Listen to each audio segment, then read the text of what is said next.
안녕하세요. 오늘도 사연살롱을 찾아주셔서 감사합니다. 결혼 8년차 여성이에요. 세상에는 참 다양한 부모가 있는 것 같아요. 어릴 때부터 언니랑 차별을 받았던 저는 저희 부모님이 최악의 부모라고 생각했었는데요. 제 남편이 살아온 인생을 보니 제가 어리광을 부리고 살아온 것 같다는 생각이 들더군요. 저는 갓 20이 되던 해 결혼을 했어요. 남편과는 고등학교 동창인데 고1 때부터 사귀기 시작했으니까 거의 인생의 절반을 함께 해온 셈이에요. 제가 결혼을 한다고 했을 때 저희 친정에서는 반대가 심했어요. 나이가 어렸던 것도 이유였지만 그보다는 당시 남편네 집안 상황이 걸림돌이 되었어요. 저희 시어머니는 제 남편이 3살이 되던 무렵 세상을 떠나셨어요. 원래 몸이 약한 편이기도 하셨고 임신 중독으로 상태가 더 악화되어 그렇게 되셨죠. 홀아버지 밑에서 어릴 때부터 집안 살림을 하면서 학교를 다녔던 남편은 어려운 처지에도 늘 밝은 모습이었어요. 그래서 남편의 집안 사정을 모르는 사람은 제 남편이 유복한 가정에서 부모 사랑 듬뿍 받고 자란 막내 아들일 거라고 생각할 정도였죠. 저도 처음엔 그런 줄 알았어요. 그런데 알고 보니 이미지와는 완전 상반된 인생을 살아왔더라고요. 초등학생 때부터 바쁜 아빠를 대신해 밥도 하고 빨래도 하고 집안 청소까지 하며 살았더라고요. 제가 남편과 가까워진 건 고등학교에 들어가고 몇 주 안 됐을 무렵이었어요. 어릴 때부터 언니랑 비교를 많이 당하고 살았던 저는 집에서 미운 오리 새끼 취급을 받고 있었는데 그 무렵에 그 정도가 너무 심해서 하루가 멀다 하고 엄마랑 다투곤 했었죠. 싸움의 시작은 교복 때문이었어요. 고등학교에 입학할 당시 주변 친구들은 다들 새 교복을 맞춰 입고 등교를 했는데 저는 언니 교복을 물려 입어야 했거든요. 문제는 저희 언니랑 제가 연년생이라는 거예요. 언니는 학년이 올라간다고 새 교복을 맞춰주면서 정작 입학을 하는 저한테는 언니가 입던 걸 입으라고 하니 화가 날 수밖에 없었죠. 동생이 언니 교복 물려 입는 게 뭐가 잘못됐다는 거야? 옷에 구멍이 나기랬니? 색일 바르기랬니? 멀쩡한 교복인데 뭐가 문제야? 그렇게 멀쩡하면 언니 보고 입으라 그래. 나한테 이러지 말고. 엄마가 나랑 언니 차별하는 건 알겠는데 그래도 이건 아니지. 어떻게 입학하는 딸한테 헝 교복을 입으라면서. 큰딸한텐 학년 바뀌었다고 새 교복을 입혀? 누가 봐도 이상하잖아. 이상하긴 뭐가 이상해. 나도 어릴 때 언니들 교복 물려입고 자랐지만 한 번도 그걸로 투정 부린 적 없어. 기집애가 공부도 못하는 게 승질만 들어와서는 도대체 이건 누굴 닮아 일어나 몰라. 엄마는 끝까지 제 탓만 했어요. 언니는 어땠냐고요? 늘 그렇듯 마치 자기가 공주라도 되는 양 시끄러운 일에 관여하기 싫다는 표정으로 방에 들어가 방문을 걸어 잠그더군요. 퇴근에 집에 돌아온 아빠 역시 집안이 왜 이리 시끄럽냐고 타박만 하시곤 안방으로 들어가 버리셨죠. 결국 내 편을 들어줄 사람은 집안에 아무도 없었어요. 그렇게 입학식 날짜는 다가오고 수중에 돈이 없던 저는 그저 속만 타들어갔죠. 친구들은 새엄마도 아니고 친엄마인데 설마 딸한테 헌 교복 입혀서 입학식에 가게 하겠냐며 기다려보라고 했지만 기적은 일어나지 않았어요. 결국 입학식 날까지도 엄마는 새 교복을 사주지 않아서 결국 저는 언니가 입던 교복을 입고 학교에 등교해야만 했죠. 안 그래도 기분이 안 좋은 판에 첫 수업에 들어온 영어 선생님은 기다렸다는 듯 제 신경을 긁어댔어요. 너 희정이 동생이라며? 네 언니는 얼굴도 예쁘고 공부도 잘하는데 넌 어떤지 모르겠네? 학기 초라 네 성적은 어떤지 모르겠다만 얼굴은 네 언니가 낫다 얘. 웃자고 한 소리였지만 어릴 때부터 늘 언니랑 비교당하며 자랐던 저한테는 가슴에 비수를 꼽는 것과 같았어요. 안 그래도 교복 때문에 기분도 안 좋은데 그런 소리까지 들으니 울컥하더라고요. 그래서 그대로 울음을 터뜨렸죠. 어머머? 얘, 내가 뭘 했다고 우니? 누가 보면 내가 너 때린 줄 알겠다? 당황한 영어 선생님은 서둘러 수업을 시작했고 수업 내내 저는 벌개진 눈으로 수업을 들어야 했어요. 그렇게 영어 수업이 끝나고 책상에 엎드려 있는데 책상 위에 초코우유가 놓이더라고요. 고개를 들어봤더니 화사하게 생긴 남자애가 저를 내려다보며 그러더라고요. 기분 꿀꿀할 땐 단 거 먹으면 좀 나아지더라. 안녕? 난 이수호야. 그 남학생이 바로 지금의 제 남편이에요. 그렇게 안면을 트게 된 남편과 저는 이후 급식도 같이 먹는 절친이 되었어요. 집에서는 누구 하나 내 편을 들어주는 사람이 없었지만 적어도 남편만큼은 늘 제 편이 되어주었어요. 그게 얼마나 위안이 되었는지 몰라요. 그렇게 껌딱지처럼 붙어 다니던 우리는 기쁜 순간도 슬픈 순간도 함께 했어요. 고등학교 2학년 기말고사를 앞둔 어느 날이었는데 평소에 지각 한번 없던 남편이 결석을 한 거예요. 전화도 받지 않고 말이죠. 그래서 방과 후에 남편네 집에 찾아갔더니 주인집 아주머니가 그러시더라고요. 수호 아버지가 어제 돌아가셨잖아. 수호 지금 장례식장에 있을 거야. 친척도 하나 없다던데 어린 게 혼자 어떻게 장례를 치르려는지. 그 말에 정신없이 장례식장으로 달려갔어요. 조문객도 몇 명 없는 장례식장에서 남편 혼자 아버지 영정을 지키고 있더라고요. 늘 웃는 얼굴이던 남편은 마치 주일 잃은 강아지처럼 겁에 질려 있었어요. 그러다 저를 발견하고는 그제야 참았던 눈물을 흘리더라고요. 그런 남편을 꼭 안아주면서 결심했어요.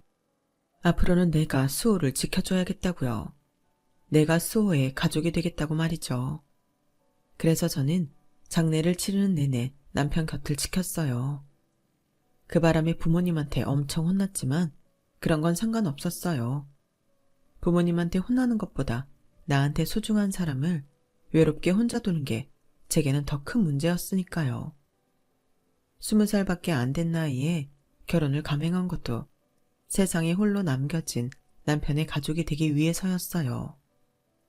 서로에 대한 믿음도 있었고 잘 살 수 있다는 확신도 있었어요. 부자가 될 자신은 없었지만요. 그래서 부모님 반대에도 불구하고 고등학교를 졸업한 뒤 결혼식 없이 바로 혼인신고를 했어요. 물론 저희 집에서는 난리가 났죠. 내가 전혀 저럴 줄 알았어. 머리엔 똥밖에 안 듣냐니 벌써부터 발랑 까져서는 지멋대로 혼인신고를 해? 집안 망신을 시켜도 유분수지. 이제 돈내 창피해서 어떻게 고개를 들고 다니냐고. 너 인연 망치려거든 네 인생이나 망칠 것이지. 멀쩡한 네 언니 앞길까지 망치려고 작정했어? 나중에 네 언니 시집갈 때 그쪽 집에서 이 사실을 알면 네 언니가 얼마나 창피할지는 생각도 안 하냐고. 도움이 안 되면 최소한 네 언니 인생에 초는 치지 말아야지. 아우 머리야. 내가 천연 때문에 제명에 못 죽어. 엄마는 끝까지 언니 걱정뿐이었어요. 그런 상황에도 아빠는 모든 걸 엄마 탓으로 돌리기에 바빴어요. 이제 와서 누구 탓을 해? 애초에 당신이 집에서 애들을 제대로 가르쳤으면 이런 일이 일어나겠냐고. 어디서 남편감이라고 데려온 놈이 고졸해? 아우, 내가 말을 말아야지. 하여간 집안 꼴 잘 돌아간다. 부모님 중 누구도 제 인생에 대해 걱정하는 분은 없었어요. 그저 남 탓을 하거나 제가 언니 인생에 걸림돌이 되지 않을까만 따질 뿐이었죠. 상황이 이러니 제 남편이 사위 대접을 받는 건 기대도 할 수 없었어요. 혼인신고를 한 뒤 저는 남편이 살고 있는 월세집에 들어가 살게 됐어요. 그 집은 아버님이 살아계실 때 남편과 둘이 살던 집이었어요.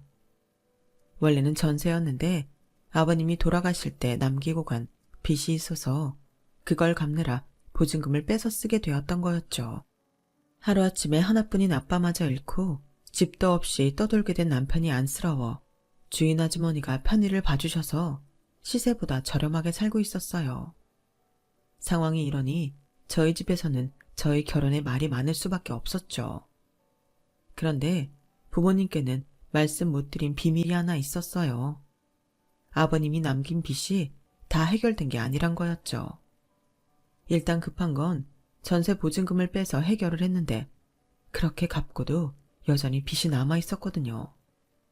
저야 진작부터 이 사실을 알고 있었고 그래서 더 결혼을 서둘렀던 이유였어요. 같이 벌면 조금 더 빨리 빚을 갚을 수 있을 테니까요. 다만 저희 부모님은 모르는 일이라는 게 문제였죠. 빚 때문이라도 빨리 취직을 해야 했지만 인문계 고등학교를 졸업한 남편과 저로서는 마땅한 자리를 잡기 힘들었어요. 차라리 실업계 고등학교를 졸업했다면 기술직으로 취직이 쉬웠을 텐데 말이에요. 그나마 남편은 고등학생 때부터 하던 패스트푸드 아르바이트 자리라도 있었지만 저는 그마저도 없어서 엄청 초조하기만 했어요. 입은 늘었고 갚아야 할 빚도 있는데 벌이는 여전하니 걱정 때문에 잠도 오지 않더라고요. 상황이 그렇게 되자 그제야 세상에서 가장 쉬운 게 공부였다는 걸 알겠더라고요. 부모님 그늘에 있을 때는 하지 않았던 생계에 대한 고민을 하게 됐으니까요. 그래도 사람이 죽으란 법은 없다고 주변 어른들 덕분에 얼마 뒤 우리 부부는 안정된 직장을 얻을 수 있었어요. 남편은 통장님 주선으로 카센터에서 일하게 되었고 저는 정육점 아줌마 동생이 운영하는 빵집에 취직을 하게 되었거든요. 인터넷 기사에 종종 나오는 대졸 평균 월급에 비하면 한참 모자란 액수였지만 우리 부부의 상황에는 이게 어디냐 싶을 정도였어요. 카센터에 들어간 남편은 처음엔 기술이 없어서 잡일을 주로 했지만 주인 아저씨가 워낙 좋은 분이셔서 조금씩 일을 배워나갈 수 있었어요. 저 역시 처음엔 홀에서 파트타임으로 일을 시작했는데 3달이 지나자 정직원으로 승격돼서 풀타임으로 일할 수 있게 되었죠.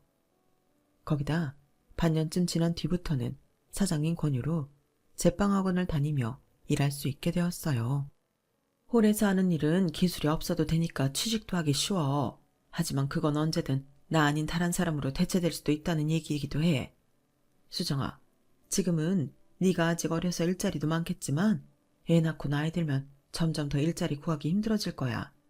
그러니까 지금부터 기술 배워서 네 장사를 할 수 있는 능력을 길러놔. 기술만 있으면 사람은 어떻게든 먹고 살 수 있으니까. 저희 부모님은 한 번도 제 미래에 대해 진지하게 고민해 주신 적이 없는데 정작 피 한 방울 안 섞인 사장님은 제 걱정부터 해주시더라고요. 그래서 남편과 상의한 뒤 오전엔 제빵학원에서 기술을 배우고 낮부터 밤까지는 홀에서 일을 했어요. 풀타임을 할 때보다는 수입이 줄었지만 그래도 미래에 대한 투자다 생각하니 마다할 이유가 없겠더라고요. 거기다 빵집에서 일하고 있는 터라 좋은 점도 많았고요. 제가 일하는 빵집은 가게 안에 빵 공장까지 있는 대규모 가게라서 틈틈이 공장장님한테 궁금한 걸 물어볼 수도 있고 가끔은 직접 공장에 들어가 눈동냥도 할 수 있었거든요.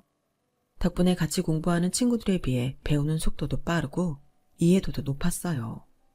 그러니 제과 제빵 기능사도 생각보다 쉽게 취득할 수 있었고요. 그런데 막상 자격증을 따고 나니 홀 서빙보다는 빵 공장에서 일하고 싶다는 생각이 들더라고요. 기껏 딴 자격증이니 빨리 써먹고 싶었거든요. 그래서 사장님께 말씀드리고 홀에서 빵 공장으로 부서 이동을 하게 되었어요. 본격적으로 빵 만드는 일을 하게 된 거죠. 빵을 만든다고는 하지만 정확히는 샌드위치를 만들고 케이크 시트 정리를 하는 정도에 불과했지만요. 이쪽 일이 자격증이 있다고 해서 바로 빵을 구울 수 있는 건 아니거든요. 아래부터 차근차근 올라가야 빵도 굽고 케이크도 만들고 할 수 있는 거죠. 제가 조금씩 청장을 해나가는 동안 남편도 자동차 정비 일이 능숙해지기 시작했어요. 당연히 월급도 오르게 되었고요. 그러는 사이 언니도 결혼을 하게 되었는데 저와는 달리 대학도 잘 나오고 직장도 다들 부러워하는 곳에 들어가다 보니 결혼 상대자 역시 꽤 능력 있는 남자를 만날 수 있었어요. 그 바람에 저희 집에서 제 남편 입지는 더 좁아지게 되었죠. 우리 큰사위는 어쩜 성물 고르는 센스도 이렇게 좋을까? 사온 것마다 마음에 안 드는 게 없어. 이래서 여자는 남자를 잘 만나야 한다는 거야. 같은 사위인데도 우리 집 둘째 사위는 평생 가야 제대로 된 선물 하나 하는 적이 없지. 엄마는 형부가 사다 주는 명품백에 고가의 화장품 선물을 받으며 당연하다는 듯 제 남편과 비교를 해댔거든요. 이보게, 자네는 언제까지 손에 기름 묻혀가며 살 생각인가? 자동차 정비 일해서 언제 돈을 버냔 말이야. 그런 일을 하려거든 눈에 안 보이는 곳에서 하든지. 하필이면 엎어지면 코 닿을 데서 일을 하냐고. 내가 동네 사람들 보기 창피해서 동네에 다닐 수가 없어. 죄송합니다, 장모님. 하지만 저도 장인 장모님께 누워 안 끼치려고 저도 열심히 하고 있으니까 조금만 기다려주세요. 안 그래도 사장님이 슬슬 제 가게 차려서 독립하라고 하시더라고요. 독립해서 자리만 잡으면 그땐 장모님 여행도 보내드리고 그동안 못해드린 효도 많이 할게요. 아이고, 어느 세월에 자네 성공 기다리다가 내가 먼저 저 세상 가겠네. 엄마, 그만 좀 해. 이이가 엄마한테 뭘 그렇게 잘못했다고 볼 때마다 사람을 잡아.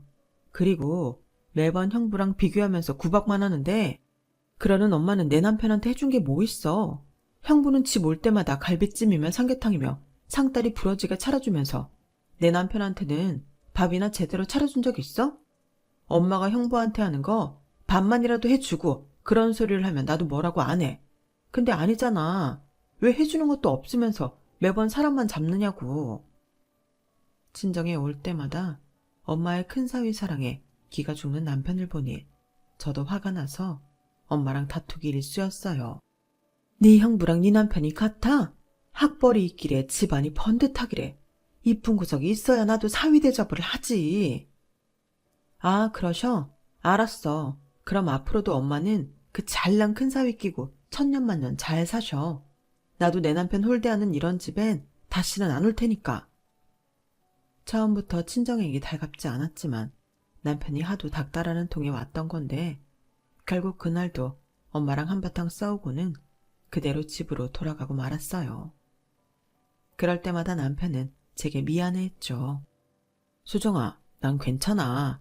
어머님이 말은 그렇게 하셔도 은근히 날 많이 챙겨주셔. 우리 카센터에 지인분들도 많이 소개해 주시고 집에 무슨 일 생기면 형님이 아니라 나부터 찾아주신다고. 그게 무슨 뜻이겠어. 맞사이보다는 내가 더 편하셔서 그런 거 아니겠어? 그래서 난 더 좋아. 그러니까 장모님한테 너무 서운해하지 마. 이 바보야. 그게 뭐가 좋아? 우리 엄마는 네가 만만하니까 부려먹는 것뿐이라고. 너도 화나잖아. 근데 왜 매번 참기만 하는 건데? 네가 이러면 우리 엄마는 앞으로도 안 달라질 거라고. 남편한테 투정을 부리기는 했지만 제가 왜 이 사람 속을 모르겠어요. 때려서 안 아픈 사람 없고 욕먹어서 기분 안 나쁜 사람 없는 건데요. 차라리 고약한 시어머니라도 살아만 계셨더라면 이럴 때 남편의 편이 되어주셨을 텐데 하는 생각이 들었어요. 그런데 제 바람이 이루어지기라도 한 것처럼 생각지도 못한 일이 벌어진 거예요. 죽은 줄 알았던 시어머니가 정말 눈앞에 나타나신 거죠. 그날도 아침 일찍부터 출근해 하루 종일 빵구녕에서 씨름하다 퇴근을 했는데 집 앞에 웬 아주머니가 서성대고 있더라고요. 그러다 제가 현관문 앞에서 번호키를 누르자 다가와서는 그러는 거예요. 아가씨가 이 집 살아요? 그럼 여기 살던 사람들은 이사 갔나요? 제가 여기는 30년 가까이 남편과 시아버지가 살던 집이라고 말을 했더니 아주머니가 놀란 표정으로 머뭇거리더라고요. 그리고는 입을 열었는데 네? 아주머니가 우리 그 어머님이라고요? 그럴 리가 없는데요. 시어머니는 제 남편이 3달 되던 해 돌아가셨다고 들었어요. 25년 전에 돌아가신 분이 어떻게 살아 돌아와요? 수호 아빠가 그랬대요? 내가 죽었다고? 하긴 그 사람한테 나는 이미 죽은 사람이나 진배 없겠네요. 그래도 그렇지 어쩜 멀쩡히 살아있는 사람을 죽일 수가 있는 건지. 아니, 그럼 우리 수호도 내가 죽은 줄 알고 있겠네요? 아주머니는 당황한 표정으로 되물었어요. 하지만 제가 대답해드릴 문제는 아닌 것 같아서 일단 남편을 불렀어요. 제 전화를 받은 남편은 불이 나게 집으로 달려왔죠. 아주머니는 제 남편을 보자마자 덥석 끌어안으며 눈물을 흘리셨어요. 남편은 어리둥절한 표정이긴 했지만 아주머니를 밀어내지는 않더라고요. 그리고는 울먹이는 목소리로 엄마 라고 부르지 뭐예요. 알고 보니 남편도 어렴풋이 자기 엄마가 죽지 않았다는 걸 알고 있던 모양이었어요. 저도 생각해보니 지금껏 단 한 번도 시어머니를 모신 납골당이나 묘에 가본 적이 없었더라고요. 아빠가 엄마에게는 통 안 하셨어요. 그저 제가 3살 때 돌아가셨다는 말밖에는요. 그런데 아빠 사망 신고를 하려고 갔다가 서류상으로 엄마가 생존해 계시다는 걸 알았어요. 다시 만나게 될 줄은 몰랐지만요. 남편은 어머님 손을 꼭 잡고는 힘겹게 얘기를 꺼냈어요. 어머님도 그런 아들을 보며 연신 눈물을 찍어내셨죠. 그리고는 지난날 있었던 일을 이야기해 주셨어요. 당시 아버님이 하시던 사업이 잘못돼서 큰 빚을 지게 됐고 그 바람에 어머님이 이혼을 요구하셨던 모양이더라고요. 아버님은 수호를 생각해서라도 이혼은 안 된다고 버티셨고 참다 못한 어머님은 결국 도망을 치게 된 거였죠. 그 후로 종종 동네에 찾아와 몰래 수호가 자라는 모습을 지켜보셨다고 하더군요. 네 아빠한테 붙잡힐까봐 네 앞에 나타날 수가 없었다. 핑계라고 해도 좋아. 하지만 그때는 나도 어떻게든 살아야 했으니까. 미안하다 수호야. 내가 너한테 입이 10개라도 할 말이 없구나. 솔직히 저는 시어머니에 대해서는 미심쩍은 구석은 많았어요. 하지만 죽은 줄 알았던 엄마가 돌아와서 남편이 행복해하는 모습을 보니 말을 꺼낼 수 없더라고요. 제가 갑작스런 시어머니의 등장에 대해 의구심을 가지게 된 데는 여러 가지 이유가 있었지만 그중 가장 큰 이유는 나타난 시기였어요. 하필 남편과 제가 아버님이 남기신 빚을 다 갚은 시점에 어머님이 등장하셨으니까요. 우리 부부는 결혼하고 8년 동안 정말 쉼없이 그 빚을 갚아왔거든요. 남편이 군대에 가 있는 동안에도 제가 그 빚을 갚느라 얼마나 힘이 들었나 몰라요. 그땐 저도 일을 시작한 지 1년 남짓한 때라서 벌이가 신통치 않았거든요. 그건 뭐 그렇다 치더라도 아버님이 두려워 그동안 아들 앞에 나서지 않으신 거라면 아버님 돌아가신 시점에 나타나실 수도 있었던 거잖아요. 그런데 왜 10년 넘게 기다렸다가 하필 지금 오신 거냐는 거예요. 생각하면 할수록 이상한 점 투성이었지만 그래도 남편을 생각해 참았어요. 그런데 집 나간 지 25년 만에 돌아온 시어머니 행동이 저를 더 안 좋은 생각을 하게 만들었지 뭐예요. 얘, 이리 좀 앉아봐라. 내가 이런 말 한다고 네가 기분 나빠할지는 모르겠지만 그래도 앞으로 안 보고 살 사이도 아니고 고부지간으로 평생 보고 살 사이니 내가 할 말은 해야겠다. 내가 우리 수호한테 지은 죄가 있어서 죄인처럼 살아야 하는 건 안다. 하지만 내가 너한테 죄 지은 건 아니잖니? 그러니 앞으로 시어머니 대접은 제대로 해줬으면 좋겠구나. 이렇게 시작된 시어머니의 훈계는 끝없이 이어졌어요. 일단 내가 지낼 방말인데 나는 지금껏 침대 생활을 해와서 바닥에서는 못 잔다. 듣자 하니 너 시집 올 때 혼수 하나 없이 못 만들어 왔다던데 그건 좀 경우에 없는 일 아니니? 그렇다고 이제 와서 혼수를 해오라고 할 수는 없는 노릇이고 아쉬우나마 내 방에 돌침대 하나는 놔줬으면 좋겠다. 그리고 내가 피부가 좀 건조해서 그러니 가습기도 하나 놔줬으면 한다. 이 정도면 그리 과한 부탁은 아닌 것 같은데 넌 어떻게 생각하니? 나 참, 이게 과한 게 아니라고요? 돌침대가 얼만데. 아니 겉보다 코딱지만한 방에 무슨 얼어 죽을 돌침대예요. 그런데 이게 다가 아니었어요. 남편이 없을 때면 저를 붙잡고 이거 해라 저거 해라 어찌나 요구사항이 많으신지. 이래서 사람들이 고부간의 갈등을 겪는구나 싶더라고요. 남편은 오랜만에 만난 엄마라 그런지 어머님의 터무니없는 요구를 그냥 들어드리라고 하더라고요. 그러니 어쩌겠어요. 남편을 위해서라도 해드리는 수밖에요. 그렇게 시어머니를 모시고 산 지 반년쯤 되었을까요? 저희도 이제는 빚도 다 갚았겠다. 전셋집으로 이사를 해야겠다 싶어서 집을 알아보고 있었는데 어머님이 그러시는 거예요. 애초에 저희가 살던 집은 아버님과 어머님이 결혼할 때 돈을 합해 얻은 집이니 그 지분을 받고 싶다고요. 돈으로 달라는 건 아니고 어차피 나도 함께 살 집이니까 계약할 때 공동명의로 해달라는 얘기다. 따지고 보면 이 집이 그래도 내 남편이 남긴 유산 아니겠니? 그러니 나도 일부분은 받을 자격이 있다고 생각한다. 어머님, 유산이라뇨. 그동안 저희가 갚아온 아버님 빚이 얼만데요. 어머님, 이건 좀 너무하신 건 아닌가요? 아니, 그 이랑 얘기는 하신 거예요? 수호가 그렇게 하자고 해요? 예, 여기서 수호 얘기가 왜 나오니? 너 지금 내 아들 앞세워 날 못된 시험이 만들 셈이냐? 네가 제대로 정신이 박힌 며느리라면 내가 먼저 이런 얘기 꺼내기 전에 네가 먼저 꺼냈어야 하는 말이야. 아무리 네가 철없는 나이에 시집을 왔다고는 해도 이제 먹을 만큼 나이도 먹었는데 어쩜 생각하는 수준이 고등학생만도 못하니? 시끄럽게 따질 거 없이 내가 하자는 대로 하기나 해. 내가 직접 수호한테 이런 얘기 꺼내긴 좀 껄끄러우니까 네가 수호한테 말해서 공동명의로 하자고 해라. 정말 난데없이 나타나서는 자기 실속만 챙기려 드는데 정말 사람 미치겠더라고요. 그날따라 남편은 급하게 끝내야 하는 일이 있어서 늦는다고 하길래 그 길로 집을 나와 친정으로 가버렸어요. 그 기분으로는 시어머니 저녁을 차려드리고 싶지 않았거든요. 평소엔 친정에만 왔다 하면 엄마랑 싸우는 통에 남의 집보다 껄끄러웠던 집이 시어머니의 등장으로 전보다 훨씬 편하게 느껴지더라고요. 툭하면 싸우기는 하지만 그래도 밖에서 터지고 나니 내 부모가 그래도 편하게 느껴지기도 했고요.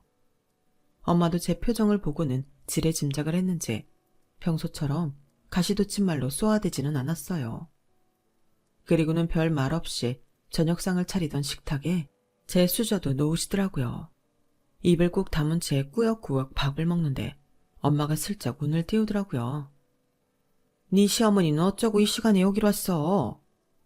몰라. 그 인간이 밥을 먹든 말든 내가 무슨 상관이야.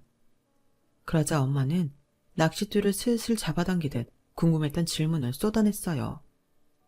집 나간 지 25년이나 됐다더니 설마 니들 집에 얹혀 살 생각은 아니겠지? 남편이랑 자식 버리고 나간 사람이 이제 와서 시어머니 노릇하고 살 생각하면 안 되지. 그지? 엄마도 그렇게 생각하지? 근데 오늘 나한테 뭐라는 줄 알아? 우리가 이사가는 집 명의를 공동명의로 해달래. 자기도 아버님이 남긴 집에 대한 소유권이 있다나 뭐라나. 아버님이 결혼할 때 두 분이 공동으로 마련한 집이니까 반은 자기 거라는 거야. 어이가 없어서 말이 안 나온다니까. 저는 본물 터지듯 쉴 새 없이 시어머니가 한 얘기를 쏟아냈어요. 그러자 그때까지 말 없이 식사를 하시던 아빠가 밥숟가락을 탁 내려놓으셨어요. 그 여자가 그러든 그 집 구할 때 자기 돈도 들어갔다고? 이제와 남편 유산 챙기겠대? 이런 미친년이 다 있나? 제가 그렇다고 대답하자 아빠는 얼굴이 굳어져서는 안방에 들어가 뭔가를 챙겨 나오셨어요. 딱 보기에도 오래된 누런 서류 봉투였죠. 수정이 너 밥 다 먹었으면 옷 입어라. 나랑 네 집에 좀 가자. 그리고는 저를 이끌고 저희 집으로 향했어요. 엄마도 덩달아 아빠와 저를 따라 나섰고요. 집에 가보니 어머님이 라면을 끓여 드시고 계시더라고요. 어머님은 저를 보자마자 가정주부가 밥도 안 차리고 어디를 갔다 오냐고 소리를 질렀죠. 그러다 뒤이어 집 안으로 들어서는 저희 아빠를 보시고는 얼굴이 사색이 되었어요. 상철 씨가 여긴 어떻게? 왜요? 내가 못 올 때 왔습니까? 내가 내 딸 집에 좀 왔는데 문제 있어요? 그러자 시어머니는 저랑 저희 아빠를 번갈아 보고는 믿을 수 없다는 듯 말했어요. 수정이가 상철 씨 딸이었어요? 그리고는 눈알을 굴리며 전전긍긍하더라고요. 분명 두 사람 사이에 무슨 사연이 있는 것 같았어요. 그래서 엄마와 저는 아빠와 시어머니를 흥미진진하게 바라보았죠. 먼저 침묵을 깬 건 저희 아빠였어요. 수정이한테 듣자하니 재수씨가 이 집에 대한 소유권을 주장했다는데 그 말이 맞습니까? 표정을 보니 맞는 모양이구만요. 재수씨, 내가 이런 말까지는 안 하려고 했는데 당신 참 몹쓸 인간이네요. 명수 사업망에서 죽는 날까지 빚더미에서 허우적대다 간 게 누구 때문입니까? 재수씨가 명수 동업자랑 눈 맞아서 돈 들고 튀어서 그런 거잖아요. 그래놓고 이제와 시애미 노릇을 하려고 들어요? 자식 앞에 부끄럽지도 않냐고요. 내가 수호 생각해서 그동안 입 꾹 다물고 살았는데 재수씨 이러는 거 아닙니다. 사람이라면 남편 인생 말아먹은 것도 모자라 불쌍한 자식 인생까지 망치는 짓 하면 안 되는 거라고요.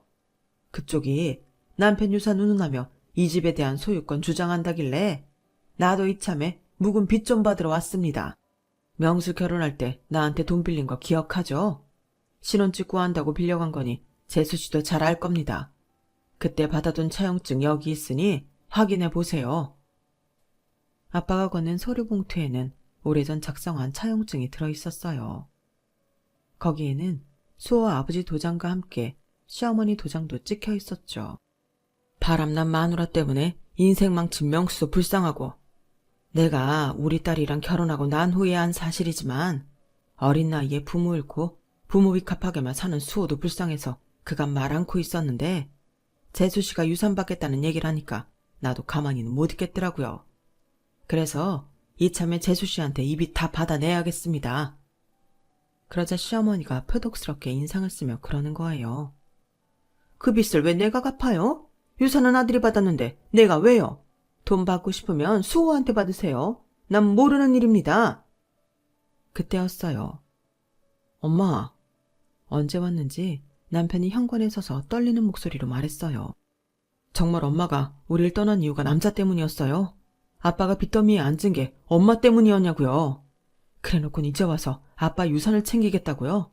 아빠도 내 인생도 이렇게 망가뜨려 놓고 미안한 마음도 없이 돈만 챙길 생각이냐고요?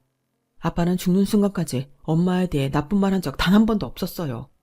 적어도 자식한테만큼은 좋은 엄마로 남겨주고 싶으셨을 테니까요. 그런데 엄마는 그런 사랑 받을 자격도 없는 사람이었네요. 아빠가 불쌍해요. 엄마 같은 사람 때문에 고생만 하다 간 아빠가 불쌍하다고요. 차라리 오지 말지 그랬어요. 그랬으면 지금처럼 엄마를 미워하게는 안 됐을 텐데. 남편은 주저앉아 울음을 터뜨렸어요. 그런데도 시어머니는 독을 쓰고 씩씩거리기만 했죠. 마치 자신의 본 모습이 들킨 게 억울하다는 듯이요. 뭐 이렇게 된 거 어쩔 수 없구나. 이제부터라도 지난 일 다 털고 네 엄마로 제대로 살아보려고 했는데 상황이 이렇게 됐으니 별 수 있겠니? 다시 남남으로 지낸 수밖에. 수어 너도 내 얼굴 보고 살기 싫을 테니까 내가 나가마. 시어머니가 방에 들어가 서둘러 짐가방을 챙겨 나왔어요. 그러자 저희 아빠가 그 앞을 가로막았죠. 가긴 어디를 간다는 겁니까? 아직 계산이 안 끝났잖아요. 이 차용증에 분명히 재수씨 도장 찍혀있죠. 그러니 빚 갚으세요. 이건 수호 앞으로 된 빚도 아니고 당사자가 이렇게 살아있으니 온전한 재수씨 빚입니다.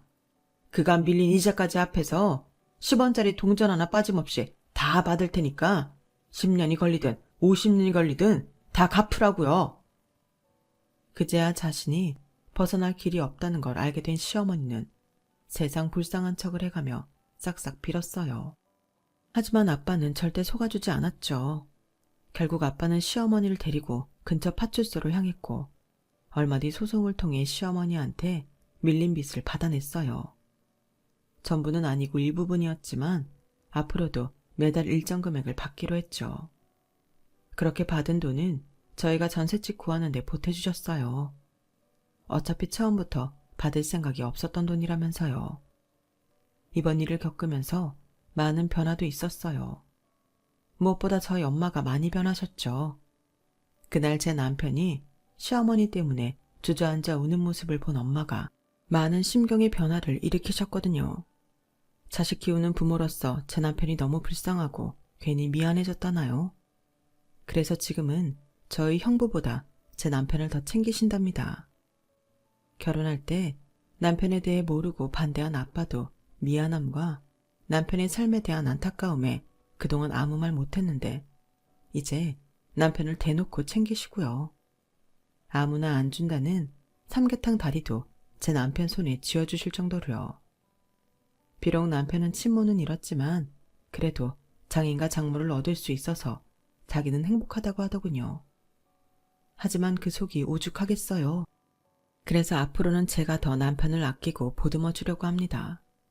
아, 뱃속에 있는 우리 아기와 함께요. 미우나 고우나 가족밖에 없는 것 같다는 생각을 하게 됩니다. 지금까지 제 사연을 들어주셔서 감사합니다. 소중한 가족들과 건강하게 행복하세요. 여러분, 사연 댓글에 응원과 현명한 조언 부탁드려요. 좋아요와 구독은 저에게 큰 힘이 됩니다. 오늘도 좋은 일 가득하세요.